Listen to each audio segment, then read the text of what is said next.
শাহেদ খান এক জীবনে গণ্যমান্য ডাক্তার ছিলেন। জীবন ছিল তার সহজ। যে টাকা আয় হতো তা চলে যেত পরিবারের ভরণ পোষণে। পরিবারে সবার বড় হওয়ায় তার ঘাড়ে ছিল দায়িত্ব অনেক। একদিনেই পাওয়া নয় তার। অনেক খেটে ভদ্রলোক এসেছেন এলিট পর্যায়ের মানুষের মধ্যে। যখন তিনি সদ্য ইন্টার্নশিপে, তখনই কথা পাকাপাকি হয়ে যায় ব্রাহ্মণবাড়িয়ার মধ্যবিত্ত পরিবারের এক মেয়ের সাথে। বিয়ের পরে কাটে নির্ভেজাল 2 বছর। হঠাৎ করে শাহেদ খানের মাথায় ভূত চাপে সিলেট আসবেন বেড়াতে। সেই আশায় এসে আর ফিরে গেলেন না নিজের দেশের বাড়িতে। খুঁটি গাড়লেন সিলেটের মাটিতে, বসতি গড়ে তুললেন নিজের।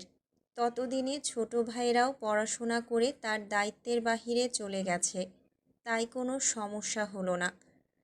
সিলেটে থাকা পর্যন্ত সীমাবদ্ধ থাকল না শাহেদ খানের। একই সাথে বন্ধুত্ব করলেন। বন্ধুত্বের বিস্তৃতি এতটাই ছিল যে সৈয়দ হেলাল আহমেদ যখন বিদেশ পাড়ি জমালেন, তিনিও উদ্গ্রীব হলেন পাড়ি জমাতে। তখনও অবিবাহিত ছিলেন সৈয়দ হেলাল আহমেদ। সাল কতই বা হবে, 1990-এর আশপাশ। বন্ধু ফিরে আসলেন 5 বছর পর।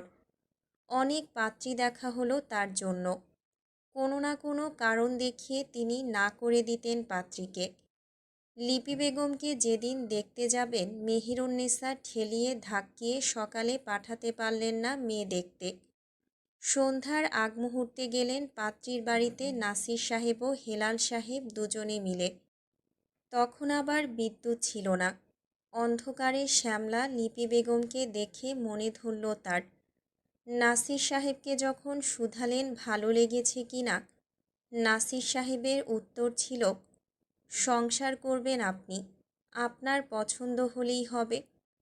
এরপর দারুণ আয়োজনে হেলাল আহমেদ আর লিপি খানের বিয়ে হলো। মাত্র 11 মাসের মাথায় স্ত্রীকে নিজের কাছে নিয়ে গেলেন তিনি। সেটা দেখে আরও বেশি উদ্গ্রীব হলেন শাহেদ খান। নিজের মনোবাসনা বন্ধুর সামনে তুলে ধরতেই হেলাল সাহেব বললেন, চেষ্টা কর, আমি পাশে আছি। ভবিষ্যৎ বাচ্চাদের সুন্দর এক ভবিষ্যতের জন্য দৃঢ় মনোবল তৈরি করে কাজে লেগে গেলেন।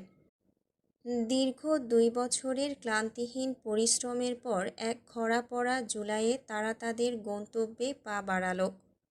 তখনও সন্তানের মুখ দেখেননি স্বামী স্ত্রী। ততদিনে বিদেশে থাকা হেলাল সাহেব ও লিপি বেগমের কোলজুড়ে ফুটফুটে এক শিশু জন্মেছে।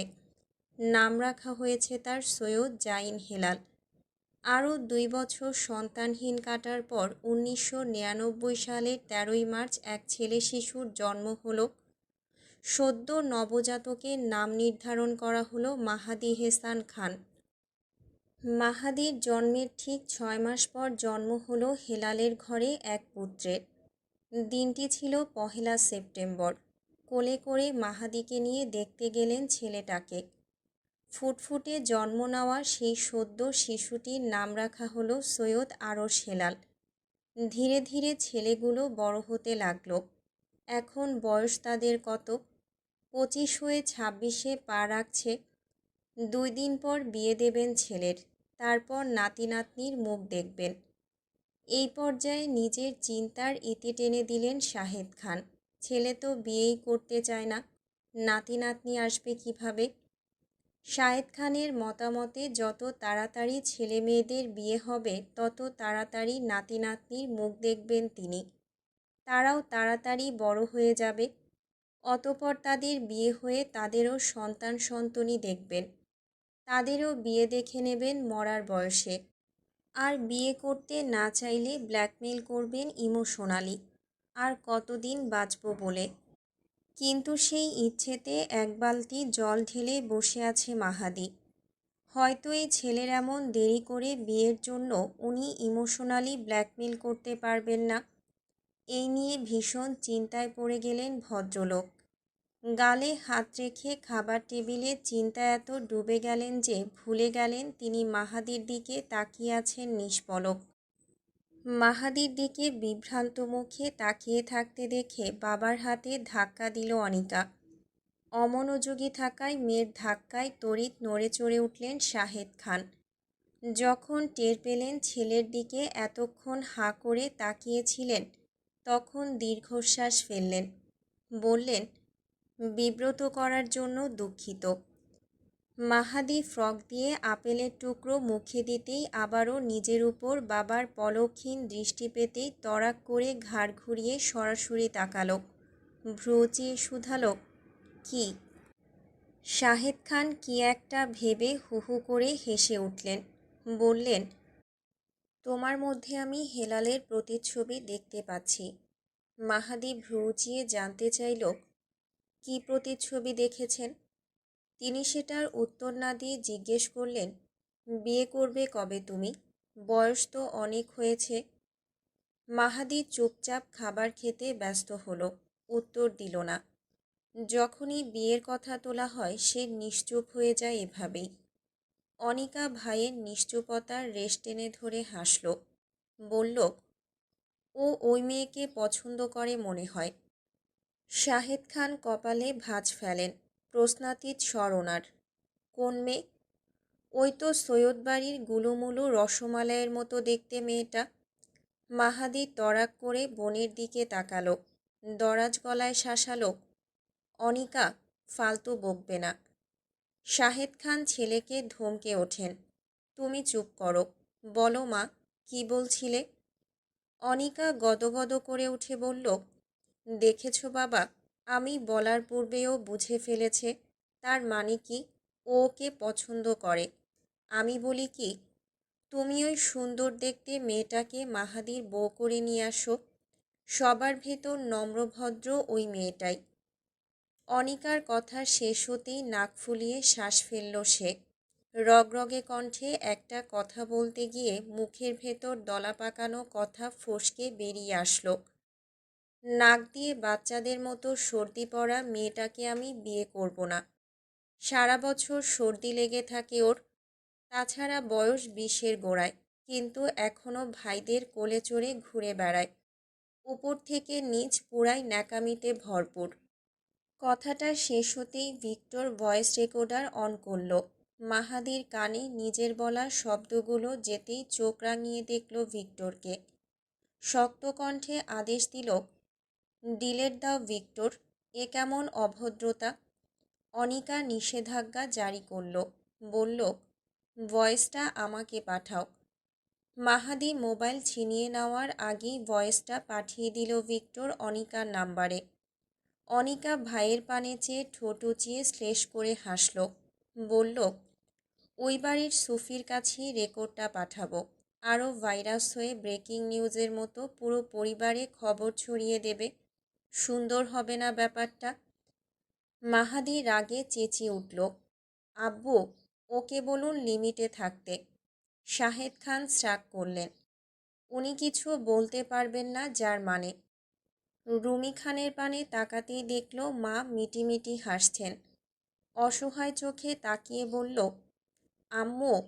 রুমি খান বললেন, যখন বলেই ফেলেছ তখন তা মোকাবেলা করার সৎসাহস রাখো। অনিকা, পাঠিয়ে দাও মাহাদির রেকর্ডটা। কথা শেষে রুমি খান শব্দ করে হেসে ফেললেন, সাথে শাহেদ খানও।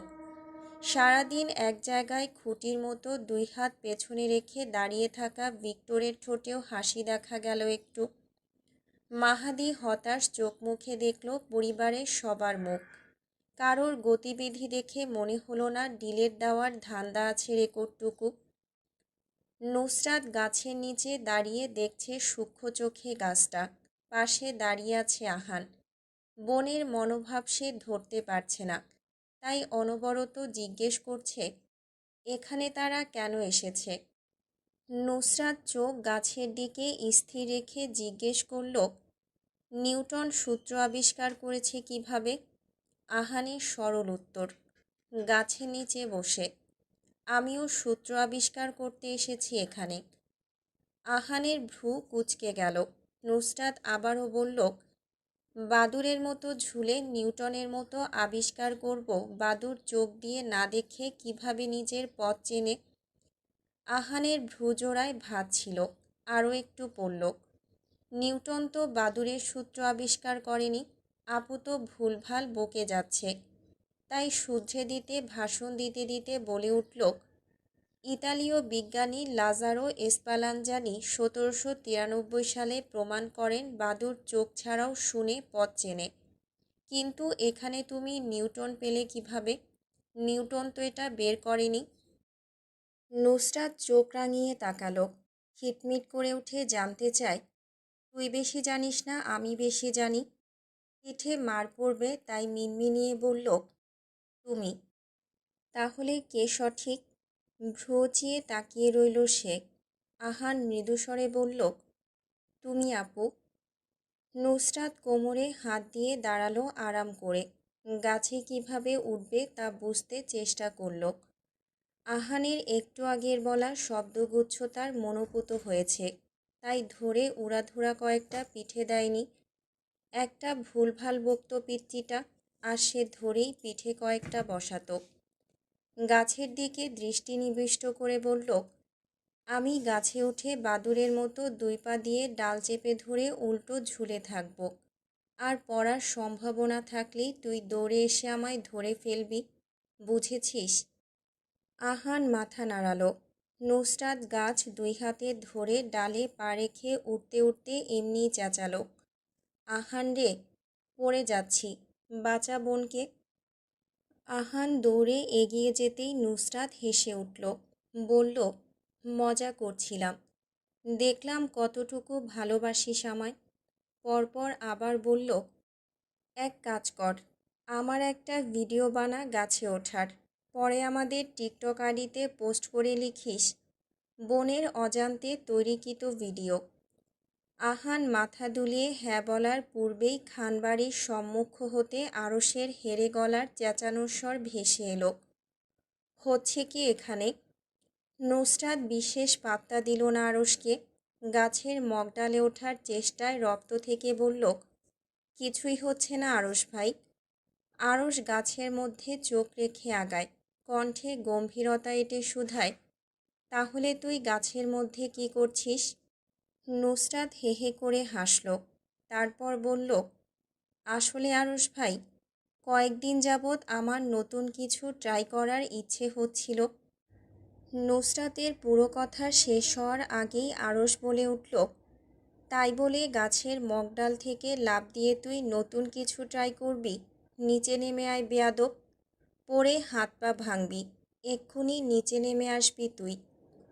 আরশের কথা শেষ হতেই গাছ ধরে ঝুলে থাকা নুসরাতের বিরক্ত স্বর ভেসে আসলো, আগে শুনেন ভাই, কি বলি আমি, পরে না হয় বলবেন উপরে থাকবো না নিচে নামবো, নাকি আপনার কোলে উঠব।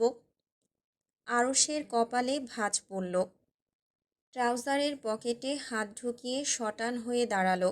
নিস্পৃহ চোখে তাকিয়ে থেকে জিজ্ঞেস করল, কি করছিলি বল? নুসরাত গদগদ ভঙ্গিতে হেসে উঠল। ঠোঁটে মারাত্মক হাসি তার। হাসির তোড়ে কথা অস্পষ্ট ভেসে আসে, আরশ ভাই, আমার না কয়েকদিন যাবৎ গাছের মগডালে বাদুড়ের মতো ঝোলার শখ জেগেছে। নুসরাতের কথা কানে যেতেই না চাইতেও ভ্রুচিয়ে আসলো আরশের। বুঝতে চাইল মাথা গেছে নাকি আছে ঠিক জায়গায়। মেলি মুখের হাস্যরস প্রতিক্রিয়া দেখে ঠাউর হলো মজা করছে না। আসলেই পাগলটা বাদুড়ের মতো ঝুলতে উঠে পড়েছে গাছে। আরশ নাক ফুলিয়ে তপ্তশ্বাস ফেলল। বলে উঠল, তুই তো নিজেই আস্ত একটা বাদুড়। বাদুড়ের আবার বাদুড় স্টাইলে গাছে ঝোলার শখ হওয়ার মানে কি? আমি ঠিক খুঁজে পাচ্ছি না। কথা শেষে নুসরাতের গতিবিধি দেখল। নিচে নামার আকাঙ্ক্ষা ইচ্ছে কোনোটাই নেই। তাই সে তর্জনী আঙুল তুলে কেন্দ্রবিন্দু করল হাতের মধ্যে মেয়েটাকে। হাতের ইশারায় চুপচাপ নিচে নেমে আসতে বলল। অতপর গম্ভীর গলায় বলল, চুপচাপ কোনো বাকবিতণ্ডা ছাড়া নিচে নেমে আয়, না হলে একটা ঝাঁটার বাড়িও মাটিতে পড়বে না। নেমে আয় বেয়াদব, নেমে আয় বলছি। এসব ফালতু জিনিস তোর মাথায় আসে কিভাবে? নুসরাত কানে কথা না তুলেই জেদ ধরে গাছ বেয়ে উঠতে লাগলো। তা অবলোকন করে আরশ লম্বা দেখে হাতে একটা কচি বাঁশ নিল। নুসরাতের দিকে সেটা নিয়ে অগ্রসর হতে হতে রাগী স্বরে চেঁচালো, নেমে আসতে বলছি না, আয় বলছি। নুসরাত ঝটপট উপরে উঠতে উঠতে বলল, আপনি আসলে একটা ভেড়া আরশ ভাই। প্রত্যুত্তরে নুসরাতের পায়ের মধ্যে ঠাস ঠাস করে দুটো বাড়ি বসালো আরশ। হিসিয়ে আওড়ালো, আর তুই একটা গাধা।